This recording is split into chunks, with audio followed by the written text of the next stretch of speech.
Bonjour à tous, nous sommes Erev Shabbat, Shemot Tafshin Pei 5785.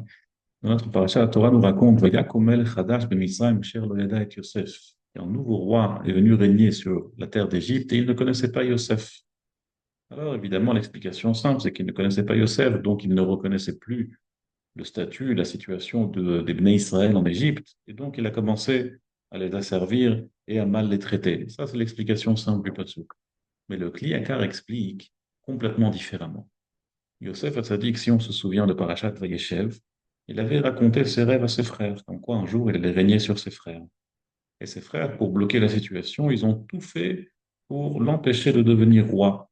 Ils l'ont vendu, et plus tard Yosef est descendu en Égypte, et quand on voit l'histoire, on peut apercevoir qu'en vérité, toutes les actions qu'ont entrepris les frères de Yosef, ça a fait que, au contraire, ça a poussé Yosef à devenir roi d'Égypte et à ce que les enfants d'Israël, les frères de Yosef, viennent se prosterner devant Yosef, exactement comme le rêve de Yosef Hatzadik. Ce qui signifie que tout ce que les frères de Yosef ont essayé de faire pour bloquer la situation, pour empêcher Yosef de devenir roi, l'ont au contraire poussé à devenir roi. Ainsi, Pharaon, lorsqu'il a dit Ben Yirbe, je veux que tous les Bnei Israël maintenant tuent leurs enfants, qu'on tue tous les enfants des Juifs pour que qu'ils ne se multiplient pas. Alors sur ça, Kadosh Baruch Hu a dit Ken Yirbe. C'est pas Ben Yirbe, c'est Ken Yirbe. C'est pas de peur qu'il va au contraire se multiplier, mais ainsi il va se multiplier. La crainte de Paro et toutes les actions qu'il a entreprises pour que Paro, pour que les Bnei Israël ne puissent pas se multiplier, c'est ce qui a au contraire poussé le clan Israël à être encore plus nombreux et encore plus nombreux. Rapot Marchavot Belev Ish Va'atzat Hashem Itakum. Tout ce qu'un homme pense, ça reste dans son cœur. Parce que toutes ces actions vont faire en sorte que c'est au contraire la pensée d'Akadosh Baruch Hu qui va s'appliquer, qui va se réaliser. C'est pour cela que la Gemara nous raconte, dans le traité de Shabbat, l'histoire très connue de Yosef Mukir Shabbat. La Gemara nous raconte en détail toute l'histoire d'un goy très riche qui avait entendu par les gens qui connaissaient l'horoscope, qui savaient lire dans les étoiles, il avait dit qu'un jour tout son argent va appartenir à un juif qui s'appelle Yosef Mokir Shabbat. Yosef qui faisait attention à l'honneur de Shabbat. Alors pour éviter cela, qu'est-ce qu'il a fait? Il a vendu tous ses biens, il a acheté un diamant très cher qu'il a caché dans son chapeau. Il a dit, tant que le diamant il reste sur moi, sur mon chapeau, je vais voir si Yosef Mokir Shabbat va pouvoir récupérer mon diamant. C'est comme cela qu'il a mis son diamant, qu'il a vendu tous ses biens, qu'il a mis son diamant dans son chapeau et l'a gardé toujours près de lui.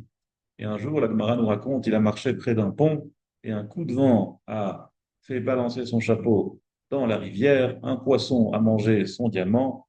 Et Yosef Mukir Shabbat, qui avait déjà acheté un poisson pour Shabbat, mais qui a trouvé un encore plus beau poisson que les gens du marché l'ont proposé pour Shabbat, il a acheté ce poisson et il a trouvé ce diamant qui valait une fortune inestimable dans le ventre du poisson. Pourquoi est-ce que la Gemara nous raconte tellement en détail toute cette histoire? La Gemara veut d'abord nous raconter évidemment la récompense d'une personne qui honore le Shabbat, mais pas seulement.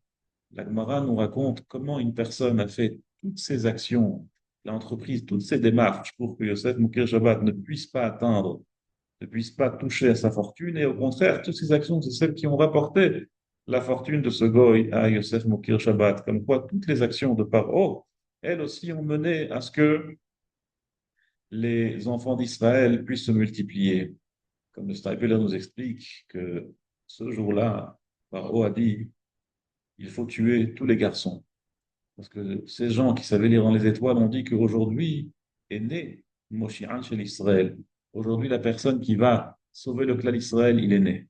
Qu'est-ce qu'il a dit Paro? Paro, il a dit, maintenant, il faut tuer tous les garçons. Ah, il faut tuer tous les garçons. Qu'est-ce qui se passe?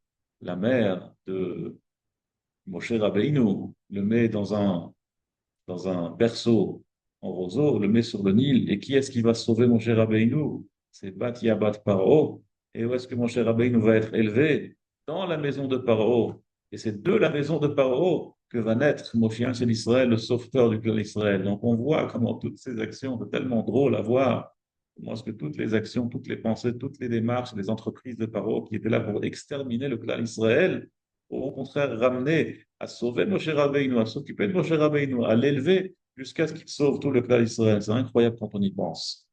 C'est là que si une personne nous menace, si une personne nous fait de l'ombre, si une personne nous dit qu'elle va nous faire du mal, qu'elle va nous nuire, il ne faut jamais avoir peur.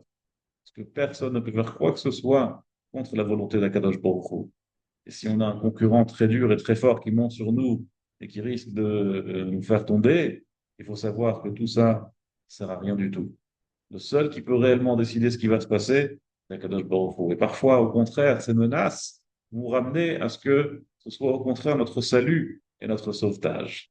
Kol Tov et Shabbat Shalom.